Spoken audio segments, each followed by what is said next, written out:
Thank you Jesus. సాక్ష్యము సమయము. ఈ ఆరాధనలో దేవుడు మీకు ఏం చూపించినాడు, దర్శనం కానీ దేవుడు మాట్లాడిన విషయం ఏదైనా సాక్షి చెప్పండి. దేవునికి మహిమ కలుగును గాక. దేవుని నామానికి మహిమ కలుగును గాక.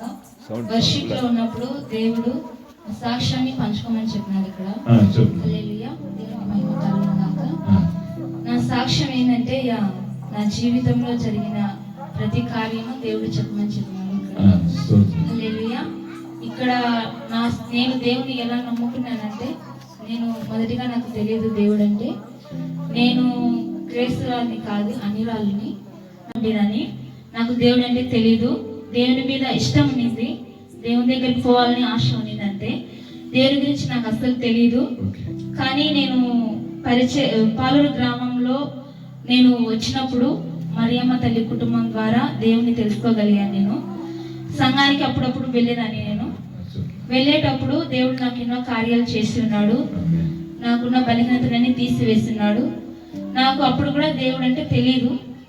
నాకు మా కూతురి పాప, ఈ పాప వయసులో ఉన్నప్పుడు మా అమ్మకు బాగలేక హాస్పిటల్కి వెళ్ళిన్నారు. నేను అమ్మనని అడుగుతున్నానని మర్చిపోవడానికి నాకు ఆకు అలవాటు చేసిన నా జేజీ. అప్పటి నుంచి నేను ఆకు వేసుకునేదాన్ని. నా పిల్లలు పుట్టినా కూడా నేను ఆకు మర్చిపోలేదు. కానీ పాలూరు గ్రామానికి నేను వెళ్ళినప్పుడు దేవుడు అక్కడ నాతో మాట్లాడిన ఫస్ట్ మాట అది. ఒకరు బయట నా ఇరుగు పొరుగు వాళ్ళు నన్ను చూసి ఎగతాళిగా మాట్లాడినప్పుడు నాకు బాధేసి, అదే ఆ మాకేసుకుంటుంది ఎట్లుంటుంది అది అని చెప్పినారు నాకు. అది విన్నప్పుడు నాకు బాధేసింది. బాధేసి ఇంట్లోకి పోయి మోకాల మీద కూర్చొని ప్రార్థన చేసినాను దేవునికి. తండ్రి, అప్పుడు నాకు ప్రార్థన కూడా తెలీదు. కానీ నా బాధలో ఉన్నప్పుడు దేవుడు నాకు మాట్లాడిన మాటలు, తండ్రి ఇట్లా అంటున్నారు ప్రభువా, నా పరిస్థితి ఇలా ఉందని ప్రార్థన చేసుకున్నాను. దేవుడు నాతో స్పష్టంగా మాట్లాడినాడు. నా కుమార్తె, ఎందుకు నువ్వు బాధపడుతున్నావు? ఒక్కరోజు ఆ ఆకును వదిలేసి పడుకో, నిద్రించు, ఆ తర్వాత నేను చేసే కార్యములు చూడమని చెప్పినాడు. కలుగును గాక. దేవుడు అలా మాట్లాడతాడని కూడా నాకు తెలియదు. తెలియక నేను విశ్వాసులైన మరియమ్మ తల్లిని అడిగినాను. ప్రార్థన చేసినప్పుడు నాకు ఒక స్వరం ఇలా వినపడిందని చెప్పినాను. అప్పుడు మరియమ్మ చెప్పింది, దేవుడు అలాగే మనలో మాట్లాడతాడు. మన బాధలో ఉన్నప్పుడు దేవుడు మన హృదయంతోనే మాట్లాడతాడని చెప్పిందమ్మా. చెప్పినప్పుడు తండ్రి నువ్వే మాట్లాడినావు, నేను నమ్ముచున్నానని చెప్పి ఆ దినం ఆకు వదిలేసి పడుకున్నాను. తెల్లవారుజామునే దేవుడు నన్ను లేపి ప్రార్థన చేసినాను, సహాయం చేసినాడు. ఆ దినము నుంచి ఈ దినం వరకు నేను ఆకు వేసుకునేదే లేదు.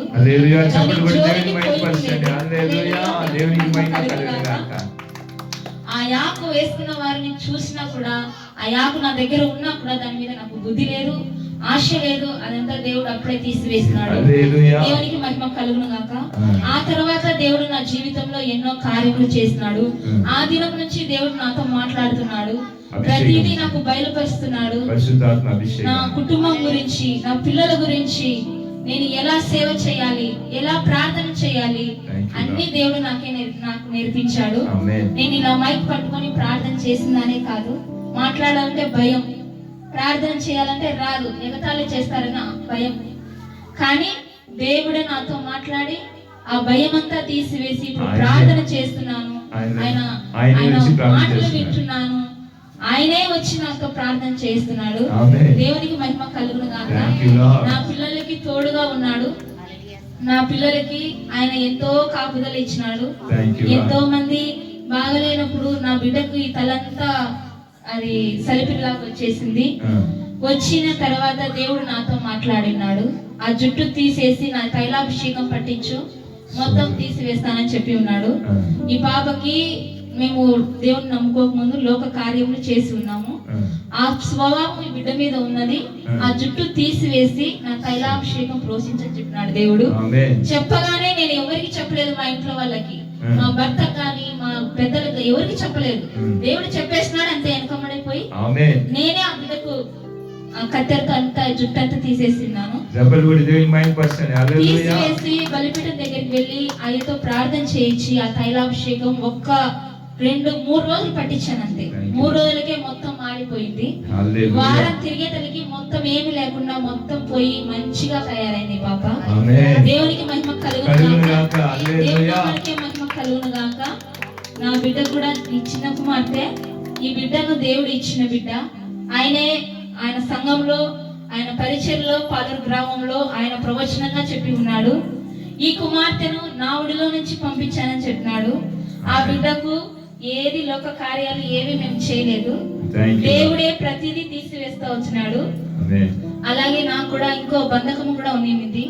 నాకు పెద్ద వయసు వచ్చిన తర్వాత, పెద్ద మనిషి అయిన తర్వాత నాకు కాళ్ళకు అనేది మిస్వీర్ వచ్చింది. అది నేను ఎన్నో చోట్లకి పోయినా కూడా నాకు అది బాగా కాలేదు. ఎన్నో మందులు వాడాను, ఎన్నో హాస్పిటల్కి పోయాను, ఎన్నో అవి నాటు మందులు చేస్తారా ఎన్ని చూశాను, పులివెందుల్లో చూశాను. ఆ నుంచి హాస్పిటల్ కూడా పోయాను. నేను కర్నూలుకి పోయాను, తిరుపతికి కూడా పోయాను, కడపకు పోయాను హాస్పిటల్కి. కానీ ఎక్కడ నాకు బాగా కాలేదు. కాలు ఇక్కడ వరకు అంతా ఒళ్ళంతా మిస్మేరీ, నవలు వస్తాయి, రక్తం కారుతుంది, చీమ్ పడుతుంది. చలికాలము వర్షాకాలం వస్తే నాకు కాళ్ళన్నీ సీములు పోతాయి, ఇంత లావు అయితే ఒక్కొక్క కాలు నడసలేను. అంత పరిస్థితిలో ఉన్నప్పుడు దేవుడు పాలూరు గ్రామానికి వచ్చినప్పుడు దేవుడు మాట్లాడి నా తైలాభిషేకం ప్రోసించు, నేను తీసివేస్తానని చెప్పిన ప్రకారము ఆయన తైలాభిషేకం అన్ని వదిలేసి నేను తండ్రి నువ్వే చూసుకొని పైన భారం పెడుతున్నానని ఒక 3 వారాలు పట్టించాను తైలాభిషేకం. నా కాళ్ళకున్నది మొత్తం పోయింది. ఎన్నో ఉన్నాయి, నాకు కాళ్ళ మచ్చలు కూడా ఉన్నాయి. ఇప్పుడు చూడండి, ఇక్కడంతా అవే, ఈ మచ్చలన్నీ అవే, ఇంతలా ఉండేది. చూడడానికి అసహ్యంగా ఉండేది, నా మీద నాకే అసహ్యం వేసేది. ఏంటి తండ్రి ఇట్లున్నాయి? అందరూ అనేవారు మనిషి అయితే బాగుంది, కాళ్ళు చూస్తే అసలు ఏంటట్టుంది ఆ పిల్ల అంటున్నాను. కానీ దేవుడు గొప్ప దేవుడు నన్ను ప్రేమించినాడు కనుక ఆయన సన్నిధిలో ఆయనే విడుదల ఇస్తూ నన్ను ఆయన బలపరుస్తూ ఇప్పుడు ఈ సంఘంలో నిలబడి నేను ఇక్కడ సేవ చేస్తూ పరిచయం చేస్తున్నానంటే దేవుని కృప. నాకు ఈ మధ్య దేవుడు ఒక సంతానం ఇచ్చి ఉన్నాడు. పరిస్థితుల వల్ల అది పోయినప్పుడు కూడా నాకు బ్లడ్ లేదు, అబార్షన్ అయిపోయింది. ఇంటి దగ్గర అబార్షన్ అయిపోయింది, బ్లడ్ పోతుంది కానీ ఎవరికి ఏం తెలియదు. బ్లడ్ పోతుంది, బీపీ తగ్గుతుంది, నాకేం అర్థం కాలేదు. కానీ హాస్పిటల్కి పోయాము, ఇక్కడే పులివెందులకి పోయినా కూడా అక్కడ వాళ్ళు ఏం చేయడం లేదు, నన్ను పట్టించుకోవడం, ఎవరికి పండబెట్టినారు అంతే. బ్లడ్ ఏమో పోతుంది, వాళ్ళు ఏం చేయడం లేదు. ఎక్కువ అయిపోయింది, నాకు నీరసం అయిపోయింది, కళ్ళు మొబ్బులు వస్తున్నాయి, మాట్లాడడానికి స్తోత్రం లేదు. అప్పుడు దేవుడు మాట్లాడిన విషయం ఏమిటంటే, నా సేవకు నువ్వు అప్పగించుకో, నేను నీకు ప్రాణాన్ని తిరిగిస్తానని చెప్పినాడు. అప్పుడే నేను వెంటనే దేవుని ప్రార్థించాను. ఆ పరిస్థితిలో నాకు 2 కుమార్తెలు ఉన్నారు తండ్రి, చిన్నపిల్లలు. నా ప్రాణాన్ని నాకు తిరిగిస్తే నమ్మకంగా నీ సేవ చేస్తానని దేవునికి మాట ఇచ్చి ఉన్నాను. దేవునికి మహిమ కలుగును గాక. ఆయనకి ఇచ్చిన మాట ప్రకారము దేవుడే నన్ను నడిపిస్తున్నాడు. ఎలాంటి స్థితిలో ఉన్నా కూడా ప్రతి ఆదివారం ఆయన సన్నిధిలో నన్ను కూర్చోబెడుతున్నాడు. దేవునికి మహిమ కలుగును గాక. ఇంత గొప్ప ధన్యత దేవుడు ఇచ్చి ఉన్నాడంటే నాకు అసలు తెలియదు దేవుని గురించి. నేను ఒక అన్యురాలను, మా వాళ్ళందరూ భయంకర పూజలు చేసేవాళ్ళు. అలాంటి వాళ్ళలో నన్ను ఏర్పరచుకొని దేవుడు ఇంత మహిమకు, ఇంత ఆయన ధన్యతలో నడిపిస్తున్నాడంటే ఆయన కృప గొప్పది. ఈ సియోను సంఘంలో దేవుడే ఉండి పరిచయం చేస్తున్నాడు. ప్రతి ఒక్క విశ్వాసికి నేను చెప్పే మాట ఏంటంటే, పరిశుద్ధాత్ముడు నువ్వు విశ్వాసంతో ఆయన దగ్గర మోకరించి తండ్రి నాతో మాట్లాడని చెప్పినప్పుడు తప్పకుండా ఆయన నీతో మాట్లాడతాడు. నీ బాధలైనా, కష్టమైనా, పిల్లల గురించి అయినా, పెద్దవాళ్ళ గురించి అయినా, ఏ సమస్య అయినా సరే దేవుని దగ్గరికి వెళ్ళి దేవుని ప్రార్థించు. విశ్వాసముతో, నమ్మకముతో దేవుడు ఖచ్చితంగా నీకు మాట్లాడతాడు, మార్గం తెరుస్తాడు, ద్వారము తెరుస్తాడు, ప్రతి కట్లు తెంచివేస్తాడు. దేవునికి మహిమ కలుగును గాక.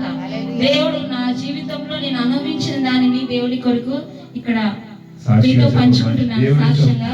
దేవునికి మహిమ కలుగును గాక. సేవకుడు చెప్పలేదు నాకు. ఆరాధన సమయంలో నేను ప్రార్థన చేసినప్పుడు దేవుడు నాకు బయలుపరిచినాడు. మీ సాక్ష్యము ఇక్కడ నా బిడ్డలతో పంచుకోమని చెప్పినాడు. దేవునికి మహిమ కలుగును గాక. అందుకే నేను నా సాక్ష్యం మీ అందరితో పంచుకుంటున్నాను. దేవునికి మహిమ కలుగును గాక. ఆమేన్.